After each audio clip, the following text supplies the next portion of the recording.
இன்னைக்கு ஐயா பிஜேபி உங்க முன்னாடி நின்றுட்டு இருக்கிறாங்க ஐயா. தமிழகத்துல 2 கட்சி வேண்டாங்க, புதுசா மாத்தி ஓட்டு போடுவோம். நிறைய நண்பர்கள் கேட்கிறாங்க, ஏன் அப்படி சொல்றீங்க ஐயா? இன்னைக்கு எப்படி இருக்குனாங்க ஐயா, இந்த 2 கட்சிகளும் ஆண்ட கட்சிகளும் ஆளுகின்ற கட்சியும் ஒரு கிளாஸ் ரூம்ல கடைசி பெஞ்சில் 2 பசங்க மாதிரி 10க்கு 100க்கு ஒரு தம்பி 4 மார்க் வாங்கிட்டாப்ல. பக்கத்து தம்பி என்ன சொல்றாப்ல, இல்ல நான் 100க்கு 5 மார்க் வாங்குறேன், எனக்கு ஓட்டு போடுறேன். இந்த தம்பி சொல்றாப்ல, இல்ல நான் 100க்கு 4 வாங்கியிருக்கேன், என்னை கிளாஸ் லீடர் ஆக்கணும். ஐயா இவங்க 2 பேருமே ஃபெயில். 100க்கு 4 மார்க் பாஸ்ங்களா? இல்ல. 100க்கு 5 மார்க் பாஸ்ங்களா? 2 ஃபெயில். இவங்க 4 மார்க் பையன் வரும்போது இந்த பையன் என்ன சொல்லுவா, 4 மார்க்கோட 5 மார்க் பெருசு, எனக்கு கிளாஸ் லீடர் கொடுங்க. 5 மார்க் பையன் வந்தோடனே என்ன சொல்லுவான், 4 மார்க் பையன், அண்ணே அவன் 5 மார்க் தான் வாங்கியிருக்கிறான், அடுத்த எக்ஸாம்ல 6 மார்க் வாங்குறேன், எனக்கு ஓட்டு போடும். இப்படித்தான் 70 ஆண்டு காலமாக மாத்தி மாத்தி ஓட்டு போட்டுங்க ஐயா. நம்முடைய கைரேகை தேய்ந்தது தான் மிச்சம். கைரேகை தேய்ந்தது மட்டும்தான் 70 ஆண்டு காலமாக திராவிட கட்சிகளை பார்த்துக் கொண்டிருக்கிறோம். இன்னைக்கு நம்ம முன்னாடி மோடி ஐயா நின்று கொண்டிருக்கிறார், தனித்தன்மையாக நின்று கொண்டிருக்கிறார். தமிழகத்தினுடைய மக்களின் மீது, கலாச்சாரத்தின் மீது, மொழியின் மீது அளப்பரிய அன்பும் பேரன்பும் வைத்திருக்கக்கூடிய மோடி ஐயா இருக்கிறார். நாடு தமிழகம் உருப்படும். உதாரணத்திற்கு கல்வித்துறையை சரி பண்ணணும், சுகாதாரத்துறையை சரி பண்ணணும், காவல்துறையை சரி பண்ணணும், அரசு துறையை சரி பண்ணணும். துறையோடு போய் கிடக்குது, லஞ்சம் துறையோடு போய் கிடக்குது. இதனால யாருக்கு எந்த பிரயோஜனம் இல்லைங்க ஐயா. இங்க வளர்ச்சி என்பது கொஞ்சம் அந்த தண்ணி தொட்டியில தண்ணி சொட்டு சொட்டா உழுவுற மாதிரி தான் தமிழகத்தினுடைய வளர்ச்சி. நாங்க உங்கள்கிட்ட சொல்றது டேமை திறந்து விடுறோங்க, மிகப்பெரிய வளர்ச்சிக்கு தமிழகத்தை எடுத்து செல்கின்றோம். நீங்கள் பாரதிய ஜனதா கட்சியின் பக்கம் இருக்க வேண்டும் என்பதற்காக தொடர்ந்து இந்த யாத்திரை ஒரு இடத்தில் சொல்லிட்டு வராங்க. நமக்கு 2 பேர் வேண்டாங்க ஐயா, அதற்கான நேரம் வந்துருச்சு. பாரதிய ஜனதா கட்சி உங்களுடைய அன்பால் வலிமை அடைந்திருக்கிறது. உங்களுடைய அன்பை எல்லாம் பெற்று பாரதிய ஜனதா கட்சி தனியாக நிற்கும் அளவுக்கு தைரியமாக நின்று கொண்டிருக்கிறது. இந்தியா முழுவதுமே பாரதிய ஜனதா கட்சியினுடைய ஆட்சியை பார்க்கிறேன், மோடி ஐயாவுடைய ஆட்சியை பார்க்கிறேன். அது தமிழகத்திலேயே வரக்கூடாது என்பதற்காகவும் இந்த யாத்திரை நடந்து கொண்டிருக்கிற சகோதர சகோதரி.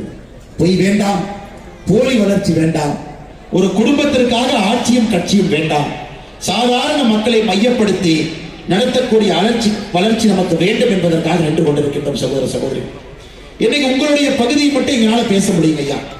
உதாரணத்திற்கு செங்கல்பட்டு மாவட்டத்திற்கு மட்டுமே, செங்கல்பட்டுக்கும் தாம்பரத்திற்கும் 3வது ரயில் வழித்தடம் ரொம்ப நாளா கேட்டிருந்தேன். அதற்காக மத்திய அரசு 598 கோடி ரூபாய் ஒதுக்கி 2022 மே மாசம் இதை நடக்கத்திற்கு கொண்டு வந்திருக்கின்றோம். மக்களுக்கு பயன்பாட்டுக்கு வந்துருச்சு, வேலையை ஆரம்பிச்சிட்டாங்க ஐயா. 17 கோடி ரூபாயில செங்கல்பட்டு ரயில் நிலையத்திற்கான புதுப்பிப்பு பணிகள் நடந்து கொண்டிருக்கிறது அமிர்த் பாரத் திட்டத்தில். ஐயா இந்த ஊர்ல மட்டுமே, இந்த ஒரு மாவட்டத்தில் மட்டுமே 17,750 பேருக்கு பாரத பிரதமருடைய இலவச வீடு திட்டம் வந்திருக்கிறது. 3,62,156 வீடுகளுக்கு குழாய் மூலமாக குடிநீர் வந்திருக்கிறது. 1,33,805 வீடுகளுக்கு இலவச கழிப்பறைகள் வந்திருக்கிறது. 1,24,784 வீடுகளுக்கு சமையல் எரிவாயு சிலிண்டர் வந்திருக்கிறது. 5 லட்சம் ரூபாய் மருத்துவ காப்பீடு. தமிழகத்திற்கு என்ன வளர்ச்சி கொடுத்திருக்கின்றோம் அதுவும் இருக்கு. திராவிட முன்னேற்ற கழகத்திற்கு எதற்காக பாரதிய ஜனதா கட்சி மாற்றாக நின்று கொண்டிருக்கிறது அதை பத்தியும் பேசணும் ஐயா. பட்ஜெட்டில் சொல்லக்கூடிய பொய்யை தோலிருத்து உங்கள்கிட்ட காட்டியிருக்கிறோம்.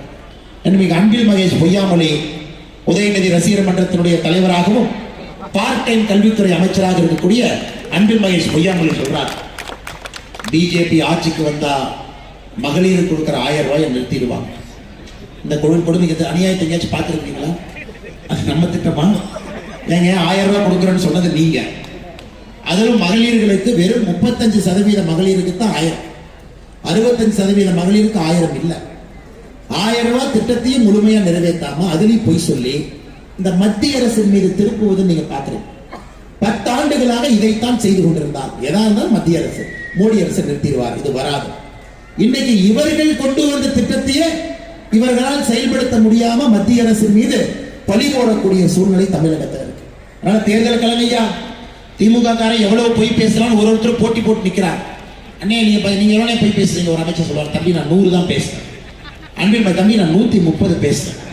ஸ்டாலின் ஐயா சொல்வார், என்னப்பா நான் பிறந்ததுல இருந்து பொய் தான் பேசுறேன், இப்பதான் 100 ஐயா பொய் பேசுவதற்காக இந்த பாராளுமன்ற தேர்தல் பல கிளம்பி வருவாங்க, பொய்யா பேசுவாங்க, பொய் பிரச்சாரத்தை சொல்லுவார்கள், மத்திய அரசின் மீது அபாண்டமான பழி சுமத்துவாங்க. என்ன நடந்தாலும் கூட நீங்கள் தெளிவாக இருக்க வேண்டும் ஐயா, இது நம்முடைய காலம். 2024 சரியான நேரம் இந்தியா வளர்ச்சி பாதையில செல்வதற்கு.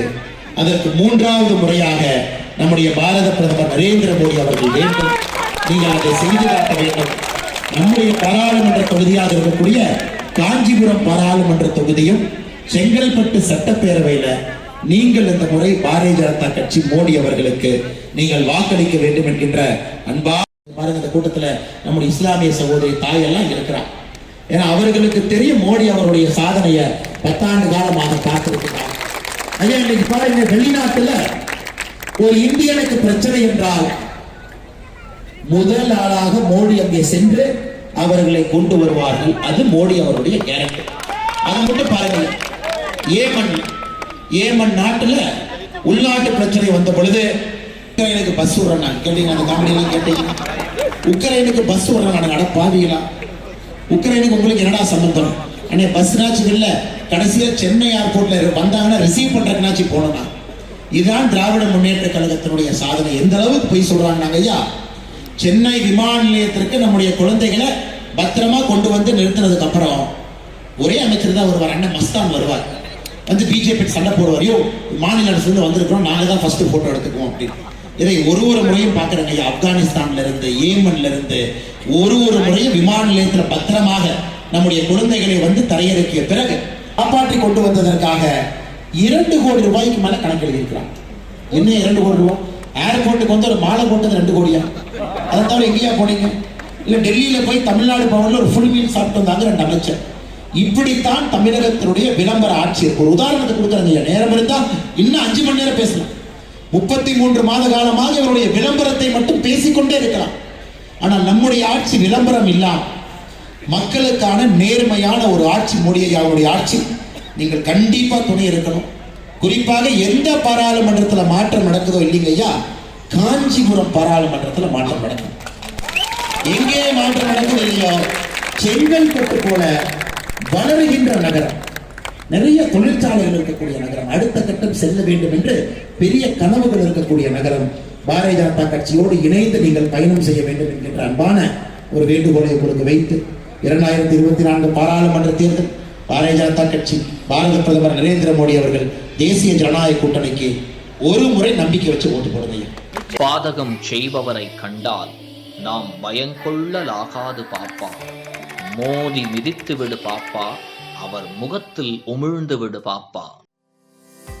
அண்மை செய்திகளை உடனுக்குடன் தெரிந்து கொள்ள இணைந்திருங்கள் இயம்நாடு தொலைக்காட்சியுடன்.